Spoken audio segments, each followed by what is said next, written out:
ایک بہت بڑی بدگمانی جو پیدا ہو گئی ہے کہ شاید خدا کا تمام تصور جو ہے ذہن انسان کی تخلیق ہے. شاید خدا وہ ضرورت کی شے ہے جسے ہم اپنی تمام بے بسی اور بے چارگی میں استعمال کرتے ہیں. شاید خدا ایک ایسا مفروضہ ہے جو ہماری ان غیر معمولی حسرتوں کے نتیجے میں پیدا ہوا ہے کہ جس کو ہم کبھی سیٹسفائی نہیں کر سکتے. دور حاضر کے کسی عالم اور فضیلت مآب کے پاس ان سوالوں کا جواب نہیں ہے جو تنقید میں اور اس اجلت میں اٹھتے ہیں جو یورپی ذہن ہے یا ایسا کوئی ذہن جو تشکیک کا مارا ہوا ہے. قادری حضرات میں 1960s میں اپنے پوسٹ گریجویشن میں تھا تو میرا سب سے بڑا المیہ یہ تھا کہ مسلمان اپنے اعمال کے مطابق اور تعلیم کے مطابق نہیں تھا.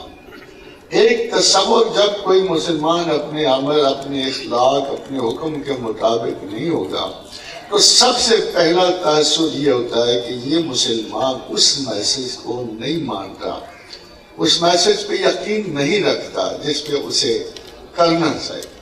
کیا یہ ایک صرف حجت ظاہرہ ہے کہ ہم اللہ کو ہر اس جگہ استعمال کریں جہاں ہم اپنی فیلئر ریکارڈ کریں، اور اگر پھر بھی اللہ اس وقت میں ہمارے کام نہ آئے تو ایک جملہ کامنلی بولا جاتا ہے کہ اللہ بھی دیکھ لیا ہے. کیا اس قسم کا ایمان ہمارے ہاں بہت عام نہیں ہے؟ کیا باپ، بیٹا، بہن، ماں کسی بھی معاشرے کے ہر طرز عمل میں اپنی خواہش کی تکمیل کے مطابق خدا کا بیہیویئر نہیں چاہتے؟ ہم یہ نہیں چاہتے کہ اللہ وہ کرے جو میری مرضی ہے، ہم یہ نہیں چاہتے کہ اللہ اسی طرح چاہے جیسے میں چاہ رہا ہوں. مگر بدقسمتی دیکھیے کیا ہے کہ ادھر کا قانون ہی الٹا ہے.